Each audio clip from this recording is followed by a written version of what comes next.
Welcome, friends. Reverend Aaron Stockwell here. Welcome to virtual Sunday worship with us here at the First Parish in Framingham.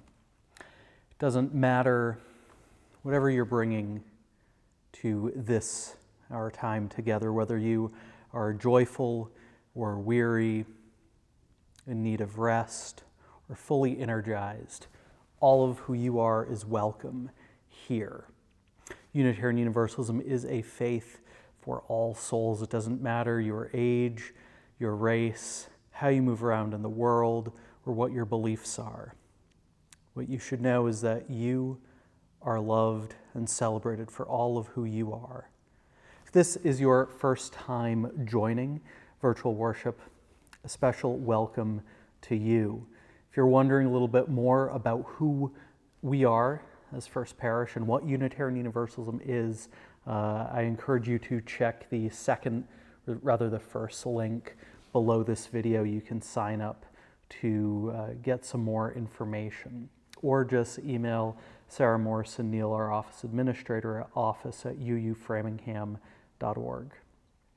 Immediately following our service today will be our regular Zoom coffee hour. It'd be really great to see your faces and have you join us. And that way the information on how to join, it does stay the same each week, but if you've forgotten it or misplaced it, feel free to look at what the last screen has to say about the address. Our beautiful chancel decorations are decorated by Andre Lamontagne, who says that he's no interior decorator, but I think he did a beautiful job. They are in honor of Guatemala and also International Transgender Day of Visibility, which will be celebrated on March 31st. So coming up. Our faith community has worshiped together since 1701. It's been held together by a love that is stronger than what can be contained by these four walls or by any screen. It's a love that has lasted longer than any of our lives and will last longer beyond that. Welcome.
I'm going to light the chalice now, the symbol of our Unitarian Universalist faith. If you have a candle at home, I also invite you to light it now. During these times we're apart, it's crucial that we have things which we do at the same time, which bind us together. When we do that, and we know that others are doing the same thing, our minds actually think that we're together even though we're separate. I offer these words which were written by the Reverend Dr. Elizabeth M. Strong. Dr. Strong died last weekend. She was a strong voice for our Universalist heritage as well as religious education. Throughout her life, she served our denomination in many ways, including as minister of religious education. She writes, "Reverently, I offer this symbol of our hope and our high intent. Reverently, I bequeath this flame to you. This is a flame that is lit for everyone who comes into the world. Bear this light to others one by one. Let the flame go from life to life till all is lit with its warmth. Tell that the light means wisdom. Tell that the light means kindness. Tell that the light means understanding. Tell that the light means tolerance. Tell that the light means sacrifice. Tell that the light is a vision toward a fairer world. Tell that this is the light that is lit for everyone who comes into the world." I invite you, if you haven't already, to light your chalice. At home, I've lit the chalice here in our sanctuary, and the children of our congregation will light their chalices too at home. Once all of those chalices are lit, I invite you to type into the chat, the chalice is lit in our home, or the chalice is lit in my home.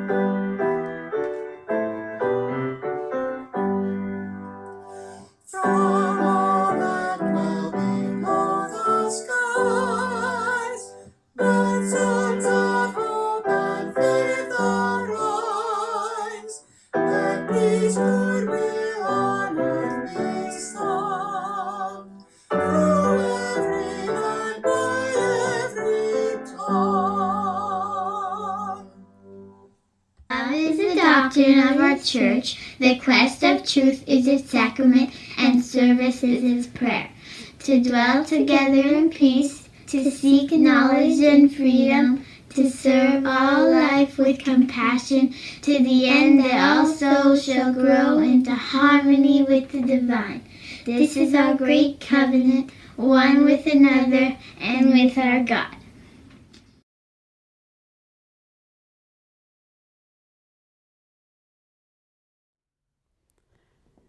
Today's story is called Tear Soup, and it's written by Pat Schweibert and Chuck DeClyon, and it was illustrated by Taylor Bills. It starts with a recipe card in the front. Tear Soup, a recipe for healing after loss. There once was an old and somewhat wise woman whom everyone called Grandy. She just suffered a big loss in her life. Pops, her husband, suffered the same loss, but in his own way. This is the story of how Grandy faced her loss by setting out to make tear soup. For many years, the custom of making tear soup had been forgotten. As people's lives became more rushed, they found it much easier to pull soup in a can from the shelf and heat it on the stove. But several years ago, Grandy got a taste of a well-seasoned tear soup. One of her friends made it from scratch after her child died. As soon as Grandy tasted the rich flavor from that carefully made soup, she promised herself never again to assume that quicker was better. Because of her great loss, Grandy knew this time her recipe for tear soup would call for a big pot. With a big pot, she would have plenty of room for all the memories, all the misgivings, all the feelings, and all the tears she needed to stew in her pot over time. You can see these pots get bigger, and this one's called Not Fair. This one's Bad News. Big Disappointment pot. Serious heartache. Profound loss. Major tragedy. And More Than I Can Bear. It's the big one. There's all these cookbooks up here on the shelf. All sorts of things that one might be needing to make tear soup about. She put on her apron because she knew it would get messy. It seems that grief is never clean. People feel misunderstood, feelings get hurt, and wrong assumptions are made all over the place. To make matters worse, grief always takes longer to cook than anyone wants it to. And then, Grandy started to cry. At first, she sobbed. Sometimes she wept quietly. And sometimes when she was in a safe place where no one could hear her, she even wailed. Grandy knew she had to make much of this part of the soup alone. She learned from past experiences that most people don't like being around tears. Her friends would worry if they knew just how many tears Grandy's recipe called for this time. So the old and somewhat wise woman reflected on her own special recipe as she looked down into the large, overflowing pot of memories. It was a task she would repeat many times during the next few months. Grandy winced when she took a sip of the broth. All she could taste was salt from her own teardrops. It tasted bitter, but she knew this was where she had to start. And for now, it was the only thing on her menu. There were things that Grandy never wanted to forget. These included the good times and the bad times, the silly and the sad times. With her arms full of memories, Grandy made many trips to the kitchen. One at a time, she slowly stirred all her precious and not so precious memories into the pot. But eventually she ran out of things to add. Grandy's arms ached, and she felt stone cold and empty. There were no words that could describe the pain that she was feeling. What's more, when she looked out the window, it surprised her to see how the rest of the world was going on as usual, while her world had stopped. Her grandson, Chester, who was just wanted his Grandy to be happy again, hoped that his chocolate drops would make her feel better. Mrs. Bloomklotz, Miss Chadwick, and Mr. Long, all brave yet fearful neighbors, dropped by to see how Grandy was doing. They filled the air with words, but none of their words took the smell of tear soup away. Grandy was gracious because she knew how helpless her friends felt. They wanted to fix her, but they couldn't. All Grandy really needed from them at that moment was a knowing look and a warm hug. There were also days when Grandy hungered for a thoughtful ear. Sometimes she would ask total strangers, "Care to join me in a bowl of tear soup?" "No thanks," most would reply. "I don't have time for tear soup today." Even some of Grandy's friends hurried past her house and pretended not to notice the aroma of tear soup coming through her open door. Grandy found that most people can tolerate only a cup of someone else's tear soup. The giant bowl, where Grandy could repeatedly share her sadness in great detail, was left for a few willing friends. "I'm here," Midge cried. "I got here as fast as I could, and I'll be here whenever you need me." What a tragedy. "I'm so sorry you're having to make such a big pot of soup." Oh, what a relief. Grandy knew she didn't have to be careful what she was saying around Midge. Midge wouldn't try to talk her out of anything that she was feeling, and Grandy could even laugh and not worry that Midge would assume that Grandy was over her grief. "Sorry I couldn't get here sooner," said Midge. "No problem," replied Grandy. "I've had plenty of help, but most of these friends will be history pretty soon. They'll be over my tragedy long before I am." but I know you'll still be around. I don't know what to say, but I'll be glad to listen, said Midge tenderly. Come on, tell me all about it while we go make some bread to go along with your soup. These two friends, who had shared 1,000 laughs and just as many tears, pounded at the bread dough together. I feel like I'm unraveling, Grandy cried. I'm mad. I'm confused. I can't make any decisions.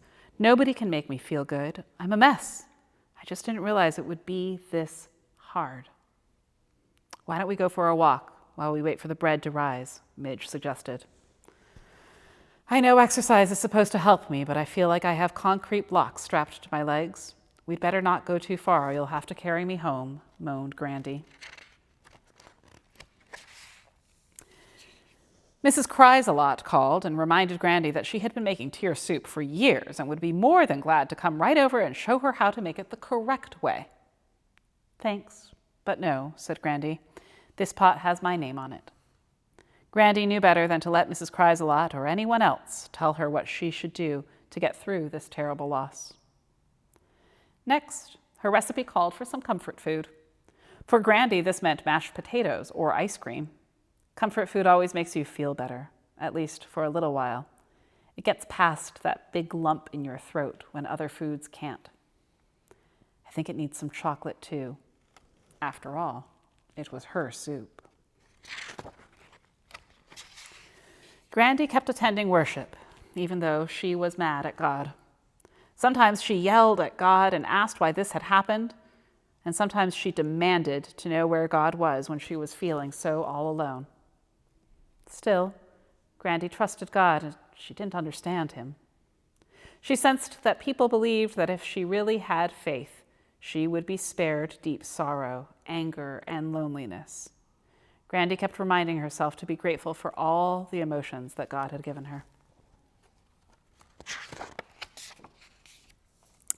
On some afternoons, people would ask questions like, "Is it soup yet?" Or, "How long is this going to take? You've been at this for over a month now. It's time to get out of the kitchen." Grandy fumed at the caller's advice. Grandy looked forward to getting the mail each day. She dreaded the day when no more sympathy cards would come. When she was alone and needed to think, she found it helpful to keep notes on her soup making. Thank goodness Grandy and Pops had been married a long time. They already knew that each other's tear soup would be different. Secretly, Grandy wished that Pops would put more flavoring in his soup, but he didn't want to. And he's perfectly content to dine alone and sip his own soup.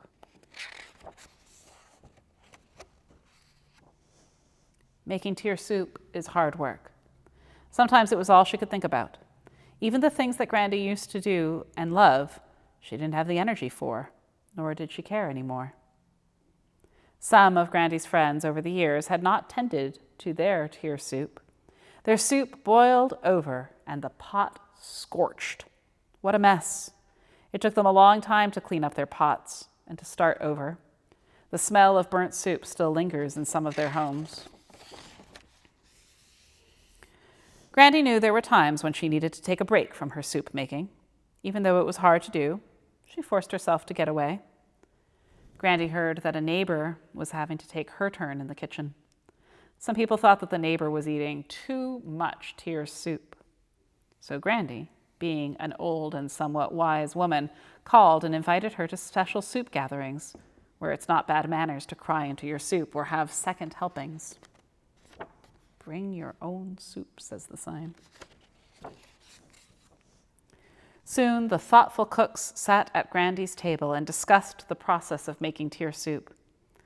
There are some parts that require help from friends and some parts you just have to do alone.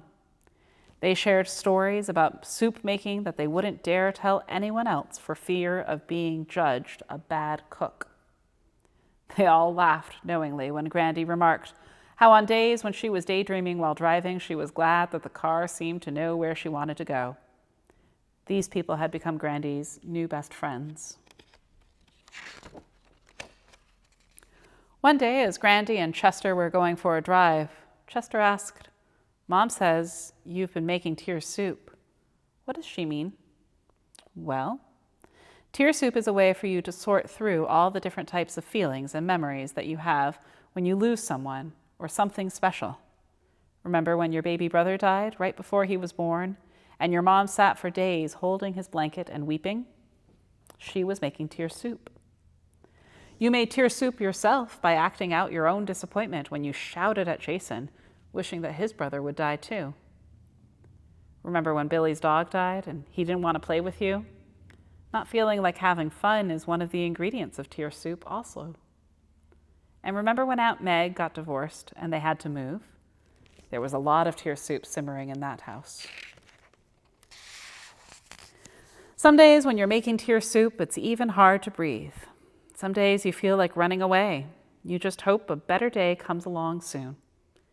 And then comes one of the hardest parts of making tear soup. It's when you decide that it may be okay to eat something else instead of soup all the time. The next morning, as Grandy was cleaning up, Chester asked her if she was done making tear soup. Well, I don't think you actually ever finish. The hard work of making this batch of soup is almost done, though. I'll put the rest in the freezer, and I'll pull it out from time to time. Have a little taste.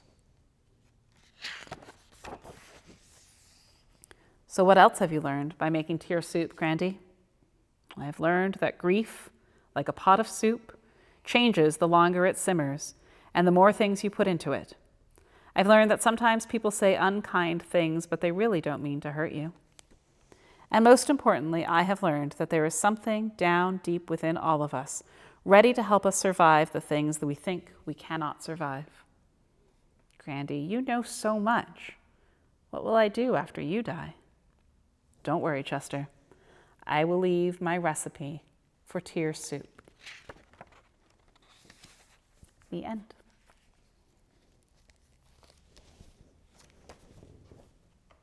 Now is the time in our service that we set aside for sharing of the things which weigh deepest on our hearts.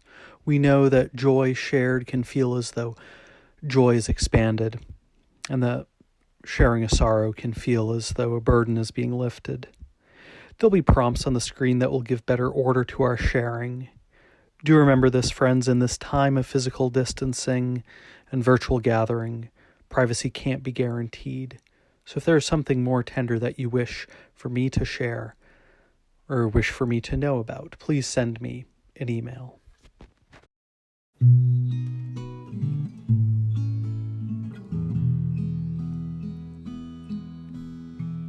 Comfort me, comfort me, comfort me, oh my soul.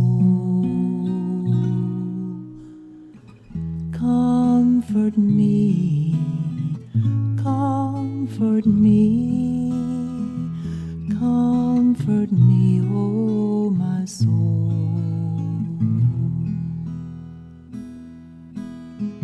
Sing with me, sing with me, sing with me, oh my soul. Sing with me, sing with me, sing with me, oh my soul. Stay with me, stay with me, stay with me, oh my soul.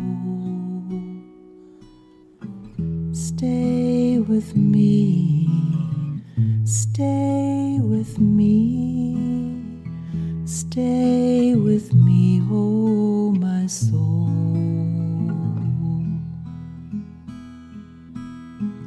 Dance with me, dance with me, dance with me, oh my soul.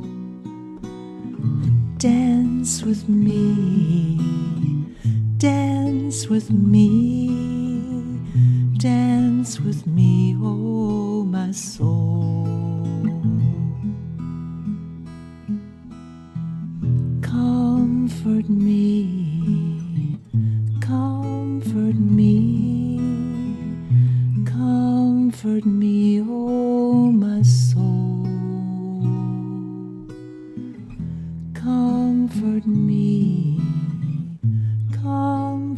me, oh my soul.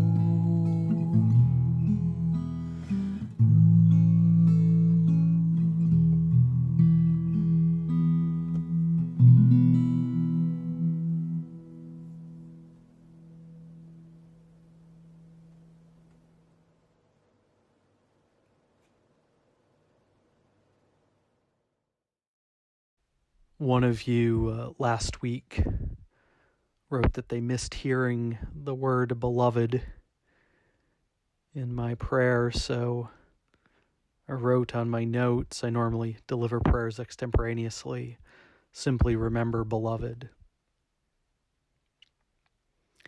O Spirit of life and love, named and unnamed, but who calls each one of us by our true first name, which is beloved.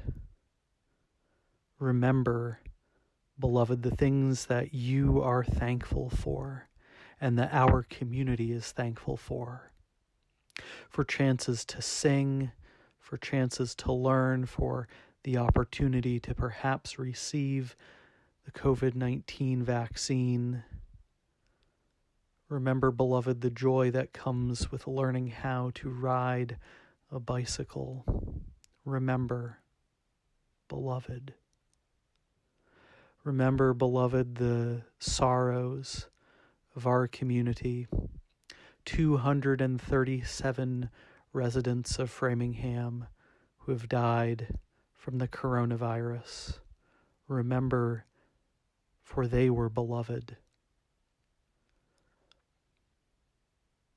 Remember, beloved, all those who mourn the death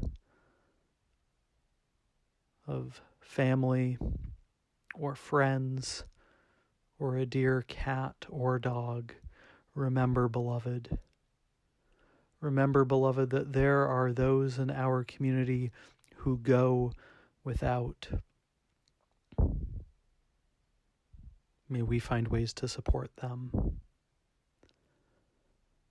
Remember, beloved, the people in the war-torn parts of our world, across the ocean, and in Boulder, Colorado, and Atlanta, Georgia.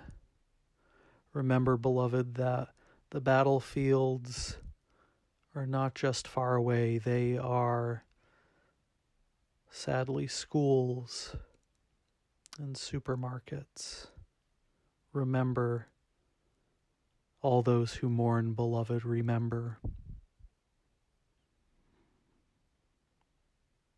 Remember, beloved, that you are beloved. You are imperfect,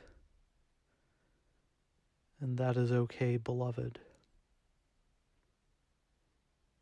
You don't need to be your best. You just need to be a little bit better. Remember, beloved, to do all things for love's sake. May it be so, and amen.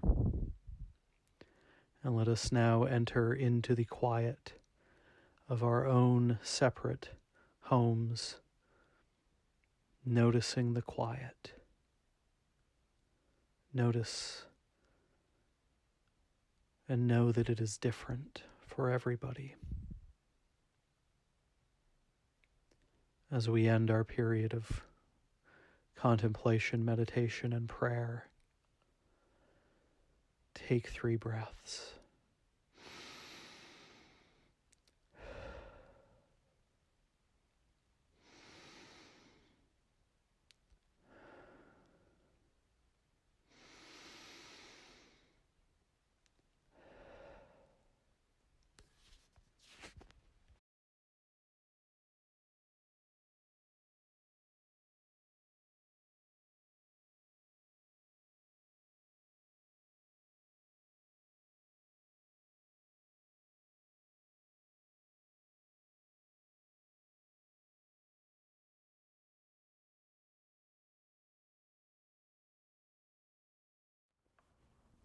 We're in this season of our congregation's life together where we are reconsidering or considering our financial commitment to this congregation.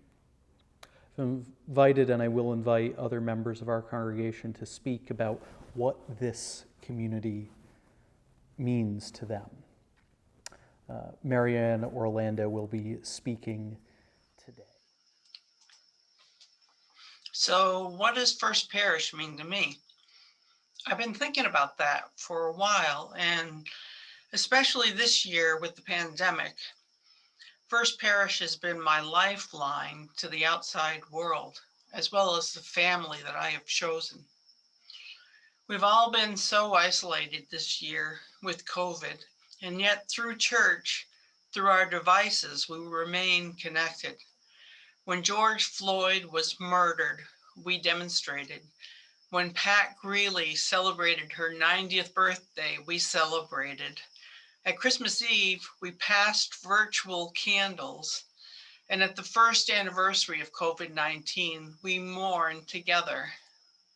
Without church, I wouldn't be exploring my white privilege, or singing with a church choir, or learning about poetry as a spiritual discipline, or hearing the latest from Ellen Cormier at coffee hour. As I learn new software and new ways of reaching out virtually, I continue to grow and explore. On a personal note, Carol Lawton, Dick Rader, Sherry Whittemore, Pat Greeley, Larry Decker, Greg Wells, many of you are role models for the kind of person I want to be. First Parish is the lifeline and the family I have chosen. Thank you. Thank you, Marianne. And of course, your congregation could not exist, our congregation could not exist without your generosity. There's information and ways to give that'll be shown on the next screen. If you wish to give online, it's in the second link below this. Feel free to click that to find out how to give and to set that up. The morning offering will now be joyfully given and gratefully received.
Friends, today I have three readings, three beautiful poems for us to consider. After all, this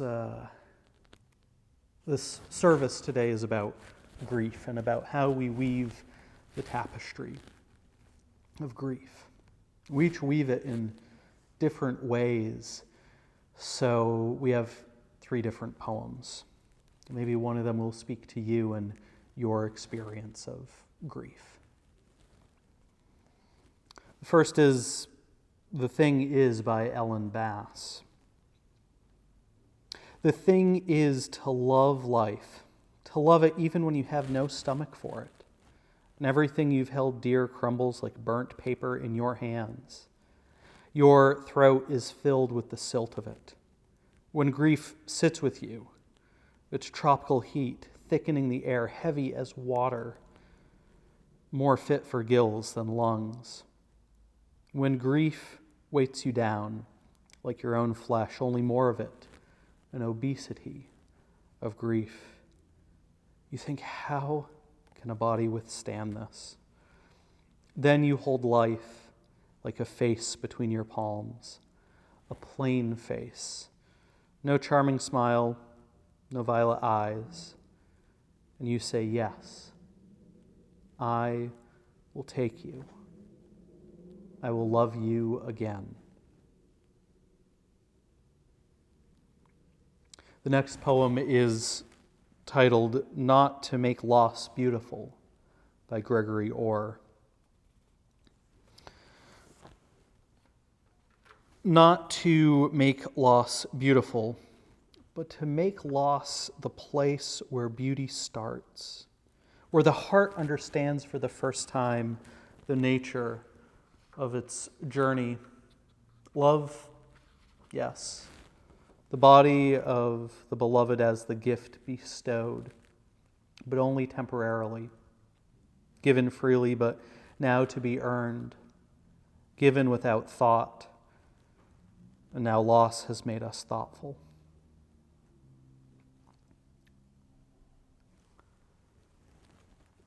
And a final poem, originally written, I think, in Polish, by Anna Swear, titled I Wash the Shirt. It's been translated by Czeslaw Milosz and Leonard Nathan. For the last time, I wash the shirt of my father who died. The shirt smells of sweat. I remember that sweat from my childhood. So many years I washed his shirt and underwear. I dried them at an iron stove in the workshop. He put them on. He would put them on unironed. From among all the bodies in the world, animal, human, only one exuded that sweat. I breathe it in for the last time, washing this shirt. I destroy it forever. Now, only paintings survive of him, which smell of oils.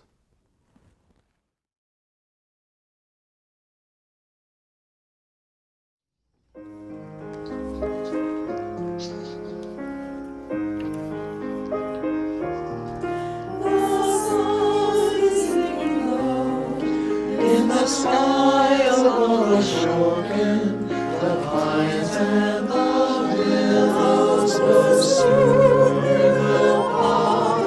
There's a whisper in the wind of promises unspoken, and a love that will always remain in my heart.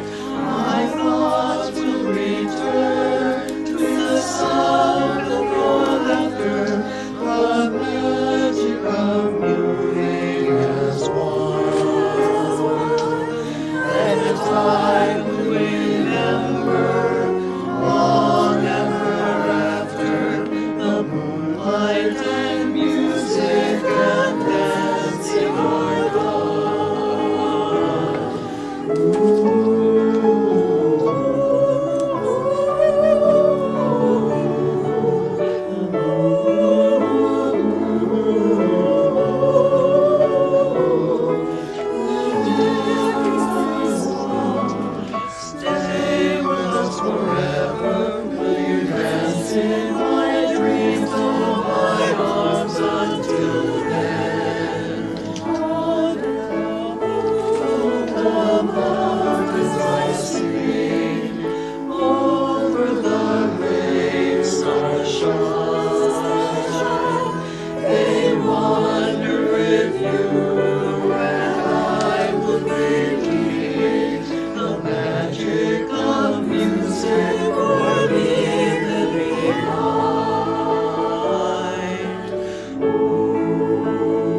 back when I was embarking on the early stages of my ministerial formation, I remember there was an early meeting with the credentialing body in our denomination. I flew to Chicago for the meeting and sat around a table in a wood panel lined room with ministers and lay people from our denomination.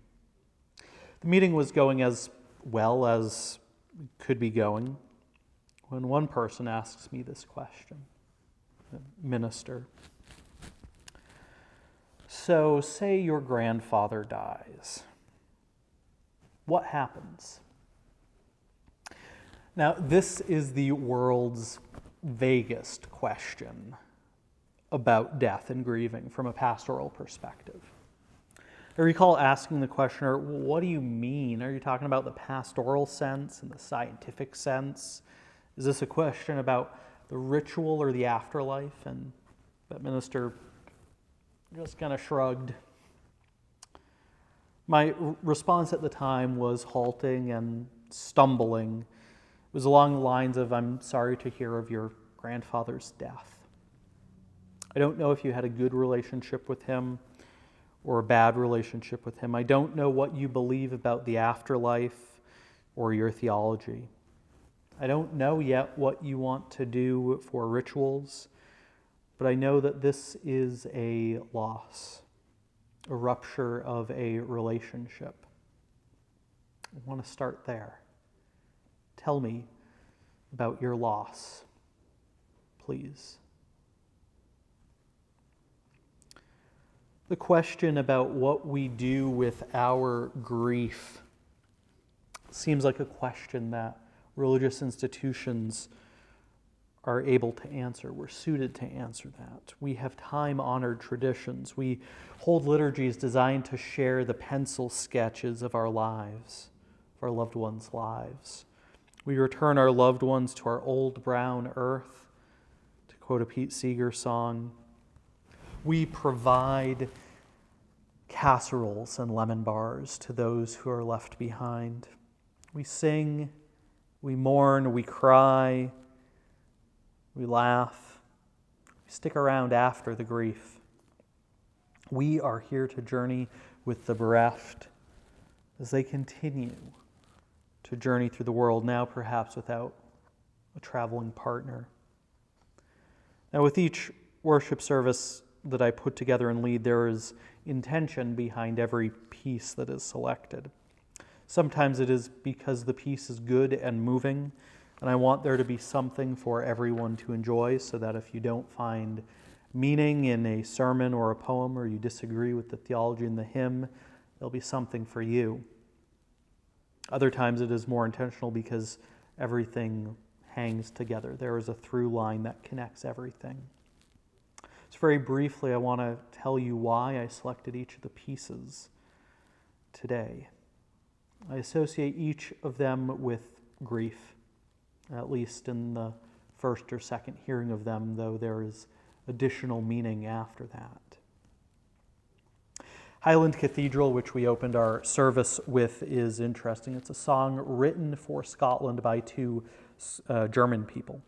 The lyrics are all right, but it really shines on the bagpipes. As you might know, my fiancée Lizzie has been a student of the bagpipes for a while, and early on in our dating, or a little bit later on in our dating, I wanted to acquaint myself deeply with their sound, figuring I'd be hearing it for quite a while. Purchased an album of the music of some Scottish pipe band and listened along to the first few tracks, hearing the classics of Amazing Grace and Scotland the Brave and Scotch on the Rocks, but then I got to this piece, Highland Cathedral. I remember I was driving to the congregation I was serving in Kansas at the time. It just moved me to tears. Dramatic and full of pride and a little bit mournful as well, which feels like what most bagpipe music is about. Abide With Me, which was our opening hymn, is a hymn that I always associate with death and being introspective and asking the divine perhaps to come close to the singer. Abide with me, fast falls the eventide, the darkness deepens, still with me abide. When other helpers and comforts flee, O thou who changeth not, abide with me. Yes, I think those are the lyrics. That's what I have memorized. Ashokan Farewell, we listened to, the choir sung it. And my main association with this piece, aside from it appeared, I think, in the Ken Burns documentary on the Civil War, but my main association with this piece is hearing it played solo on the piano. It was played at the memorial service for a seminary classmate of mine, someone that I wasn't necessarily close to, but everyone on campus was close to this person, so of course I attended. Now, the average age of a seminary classmate of Andover Newton was around 55 years old, so it was a sad reality that often we would have a classmate die during the school year. And I remember the feeling the pianist played it with, also the feeling of all of us inside that chapel. The tune for our offertory is a patriotic hymn from England, I believe. You may recognize it from Gustav Holst's Jupiter, the Bringer of Jollity. It's been used many times for royal funerals in England and other important people. I first knew it as a hymn tune when it was sung at one of the last convocations for my seminary before the campus was sold and it merged with Yale Divinity School. So it sort of speaks to me with a little bit of an anticipatory grief.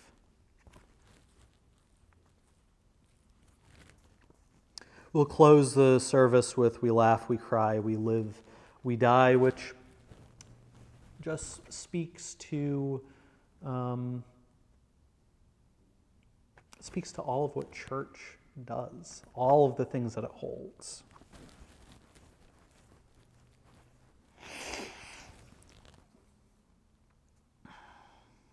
With the addition of Gabriel's oboe and a few other hymns, today the music makes up the music that I would wish to be played at my memorial service, an event that I'll miss the premiere of by several days, of course.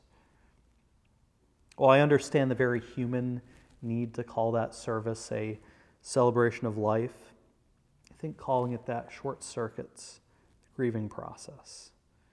It short circuits and doesn't quite talk to the sadness of loss. And of course, memorial services are more for the living than the dead. But at least for me, call it a memorial service. This morning, I want to offer 3 different frameworks for talking about grief, for understanding our grief. These are roadmaps. Now, this might be one of those sermons that you tuck away for a while.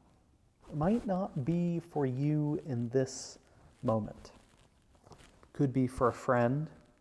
Could be for you in a couple of weeks, months, or years. I think these sorts of sermons are important because we all seek frameworks. I know I did after I lost my great-grandmother years ago, probably a decade or 2 ago now, and also after my grandfather and grandmother's death when I was younger. I wish I had this framework. And every grief we encounter, of course, is different.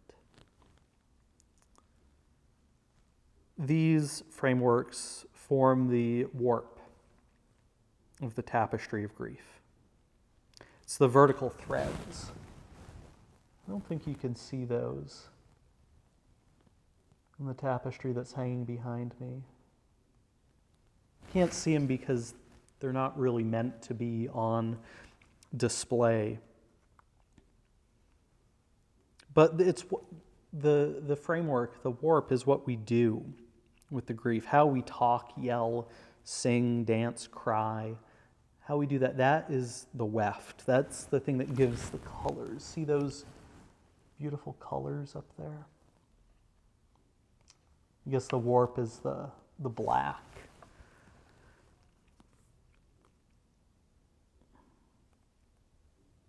I realize that talking about these frameworks might make you think that grief is orderly. It's not. But they're at least a roadmap. If you're interested in more roadmaps for grief, there's a wonderful website called What's Your Grief? I encourage you to check it out. It was helpful to me as I put this sermon together. Most have heard of Elizabeth Kubler-Ross's work on grief, the 5 stages of grief. And that was originally based on work that she did and research that she did with patients who were living with a new diagnosis of usually a terminal illness. So I'll skip that work, but if you're not acquainted with it, I encourage you to look it up. It is fundamental. Before Kubler-Ross, there were 2 researchers, John Bowlby and Colin Murray Parkes, who came up with 4 phases of grief. Bowlby believed that in grief, an affectional bond has been broken. In that first phase, you have shock and numbness. The loss takes your breath away. It's impossible to process. We can shut down. It's important to move from that phase. As Ellen Bass writes, when grief sits with you, its tropical heat thickening the air, heavy as water, more fit for gills than lungs. Then you move into yearning and searching. You become aware of what the loss of the person meant to you. I think that's what Anna Sweer's magnificent poem is about. For the last time, I washed the shirt of my father who died. The shirt smells of sweat. Remember that sweat from my childhood. We're still not ready when we're in this phase to be organized, as they describe the next stage in phases, despair and disorganization. When we are here, we feel the weight of the loss, the obesity of the grief, as Ellen Bass put it so vividly. We can feel sadness and anger too. Then Bowlby and Parkes suggest that we move into the phase of reorganization and recovery. You rebuild. You reestablish patterns, like what Bass refers to when she says, then you hold life like a face between your palms, a plain face, no charming smile, no violet eyes. And you say, yes, I will take you. I will love you again. It does not disappear, but it shifts. The grief shifts to some hidden part of your brain. William Worden's tasks of mourning feel important to me because he reminds us that we do not grieve in a linear fashion. That's built into his work when he talks about it.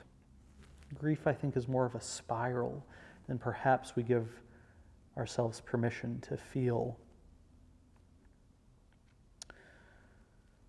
The first task of mourning for Worden is to accept the reality of the loss. We do this when we have rituals of funerals, when we start to speak of the person in the past tense. I remember after my grandfather died, this was in 2002 or 3, the pain it caused me when I first thought that I would no longer refer to where they lived as my grandparents' house, but just as my grandmother's house. We work through this task when we acknowledge what the impact will be in our lives after that loss, what the impact of the loss will be. Like if it's the loss of a pet, which is a very real loss, the loss of the weight of that pet sleeping on your chest, or needing to go out for a walk.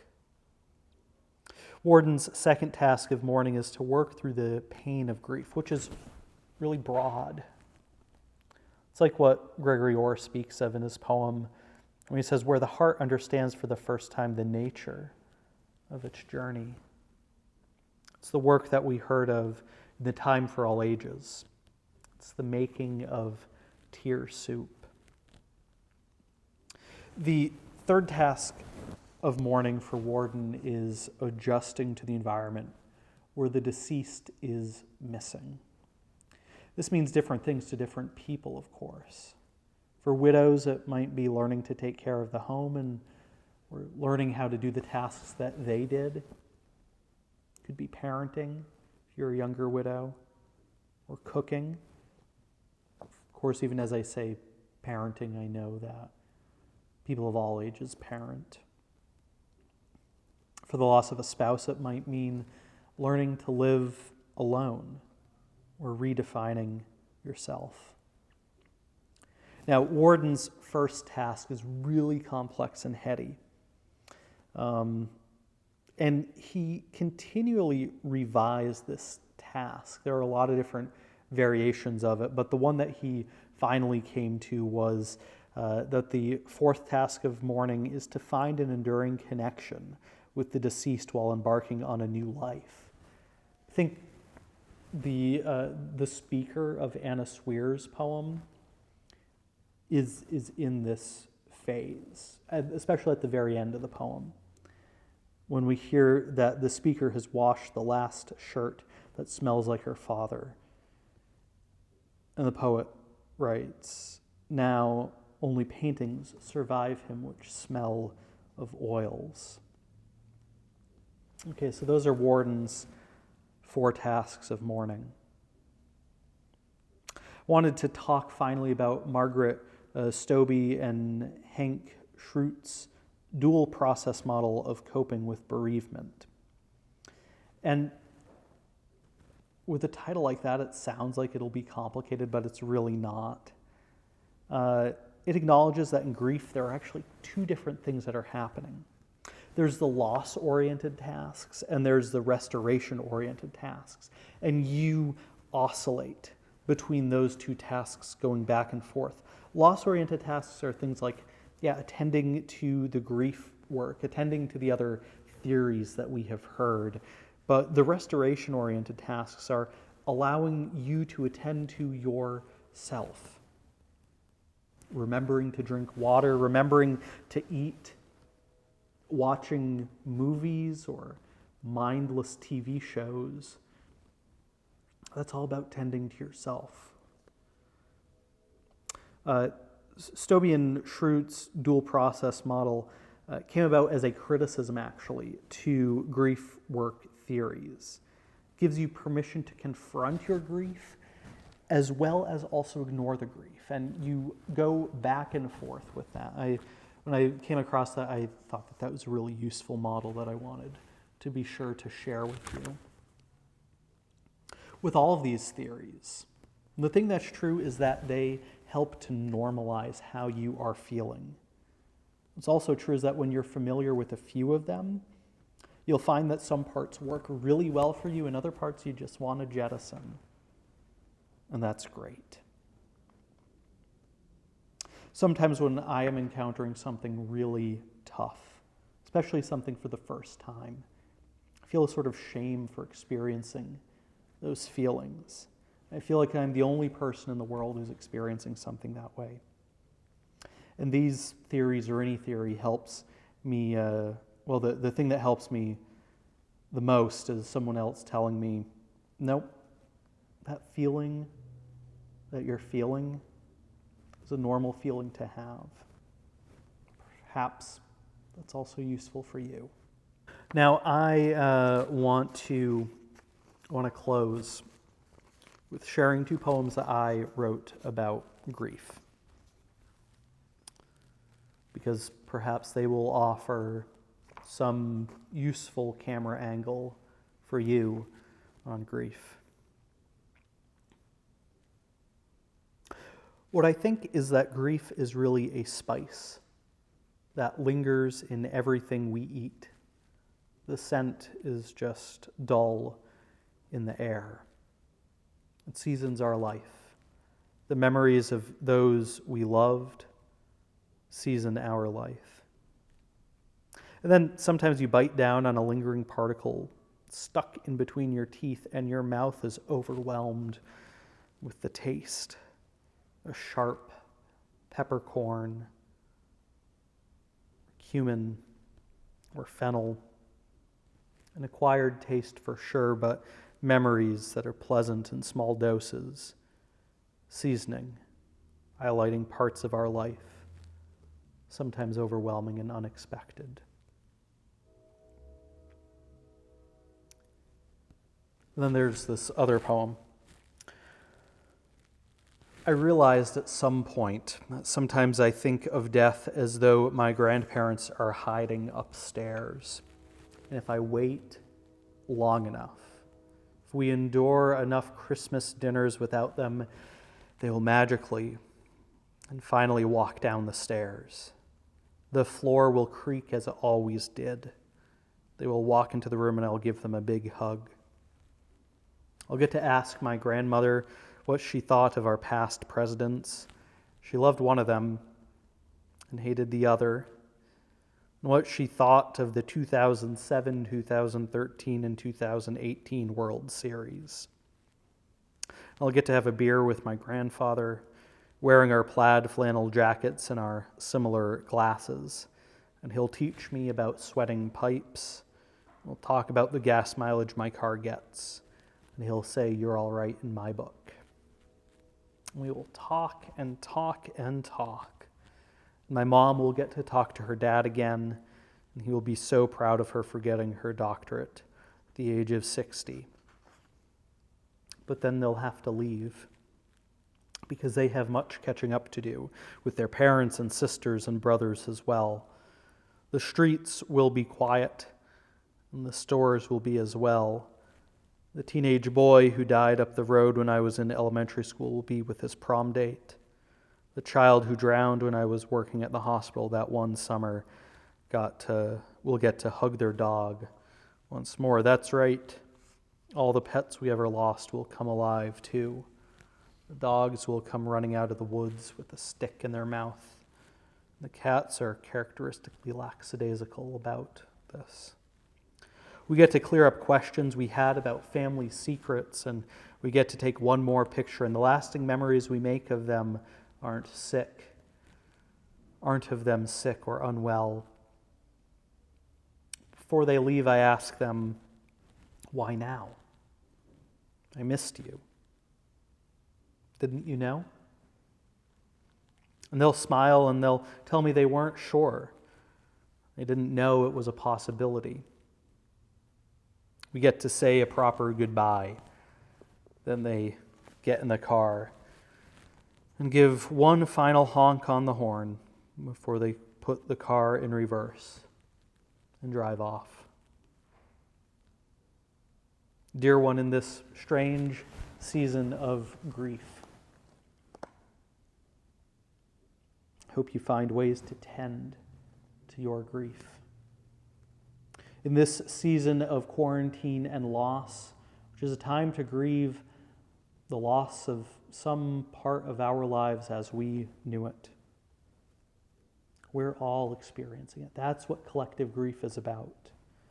Experience grief in different ways. This pandemic has impacted our society not in equal ways.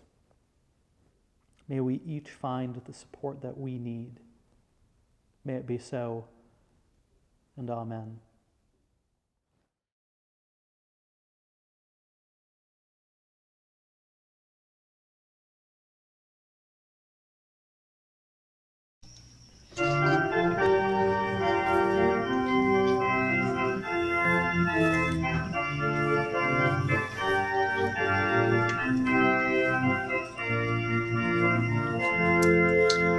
We laugh, we cry, we live, we die, we dance, we sing our song.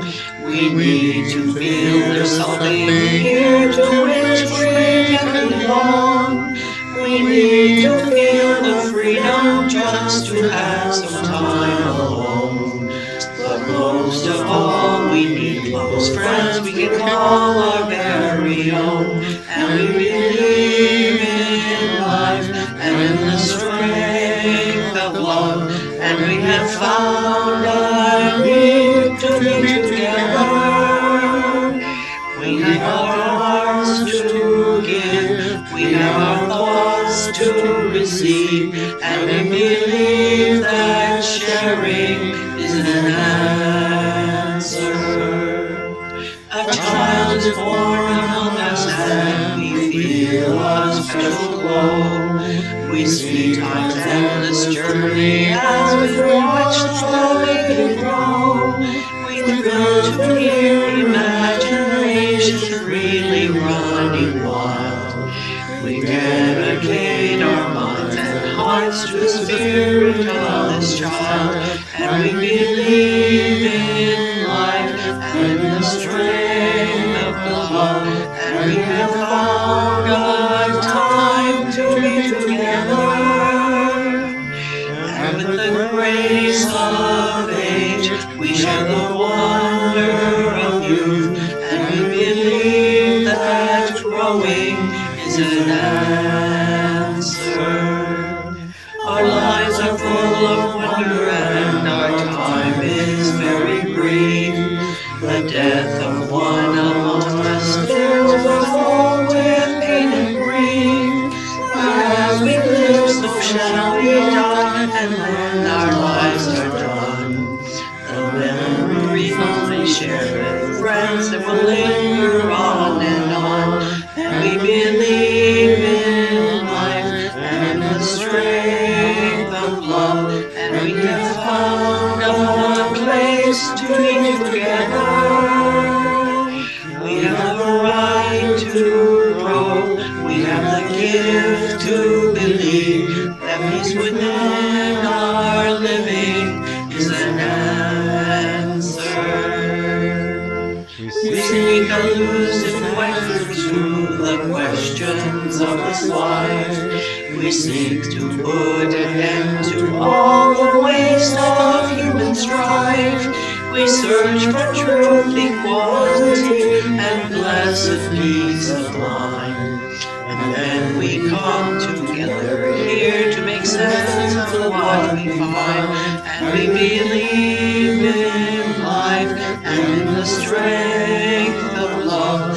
And we have found our joy being together. And in our search for peace, maybe we'll finally see, even to question truly is an answer.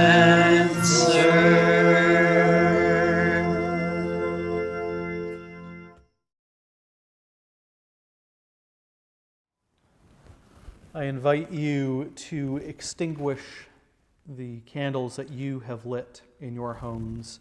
And as I extinguish the flame here, I invite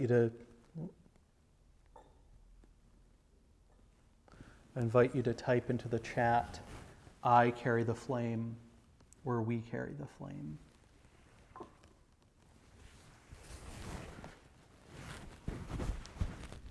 We're going to close with these words by John O'Donohue, a Celtic mystic writer,